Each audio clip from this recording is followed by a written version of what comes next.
Presiden Joko Widodo menyentil kementerian yang memiliki banyak aplikasi. Jokowi menyebutkan ada satu kementerian yang memiliki 5.000 aplikasi. Hal itu diungkap di acara peluncuran GovTech bernama INA Digital di Istana Negara, Jakarta, Senin 27 Mei 2024. Mulanya Jokowi bertanya kepada hadirin apakah ada perwakilan Kementerian Kesehatan atau Kemenkes yang hadir. Jokowi menyebutkan ada banyak kementerian atau lembaga yang memiliki jumlah aplikasi lebih dari 400. Bahkan ada satu kementerian yang punya 5.000 aplikasi. Di Kementerian Kesehatan,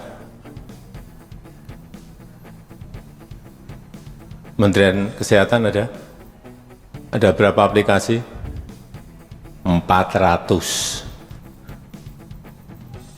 Bayangkan, satu kementerian 400. Saya nggak akan tanya yang lain, karena kalau tanya mesti lebih dari itu, banyak yang lebih dari itu. Ada yang lebih dari 5.000. Saya nggak tunjukin di kementerian mana.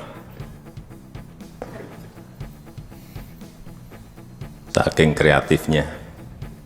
Ia menduga banyak aplikasi dalam satu kementerian karena setiap ganti menteri atau kepala divisi, maka harus ada aplikasi baru yang dibuat. Jokowi meminta jajarannya menghentikan kebiasaan itu.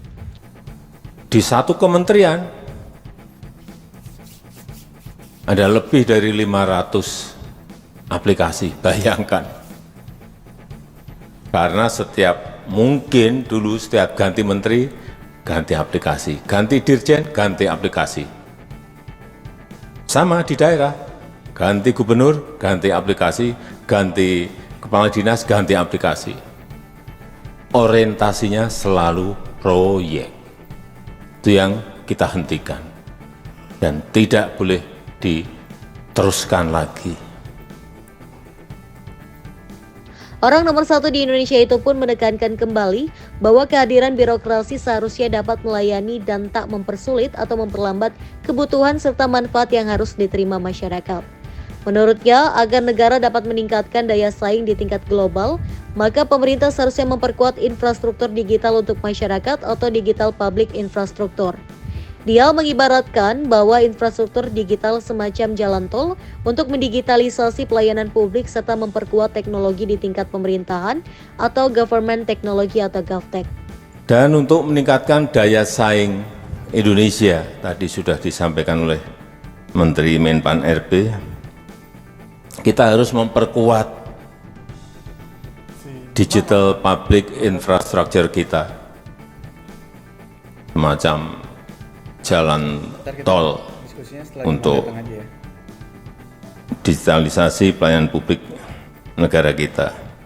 Kita juga harus memperkuat transformasi GovTech kita. Satu portal terintegrasi yang kita namakan INA Digital.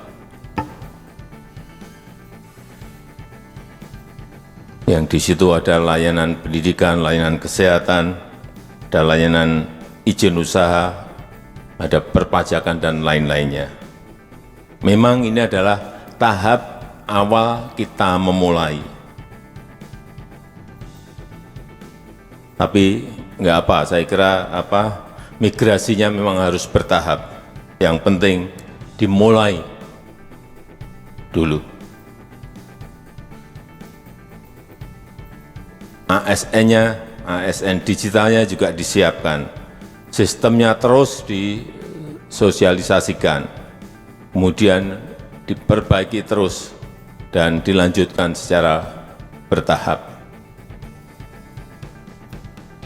Terakhir saya titip setiap kementerian, lembaga, dan pemerintah daerah harus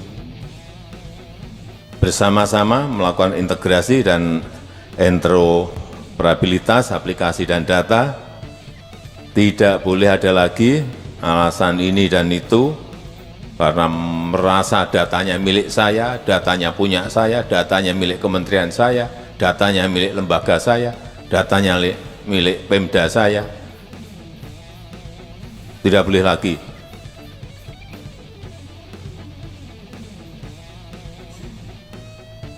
Tidak akan maju kita kalau kita masih egosentris, itu kita pelihara. Jadi sekali lagi, tinggalkan praktek-praktek lama tinggalkan mindset lama.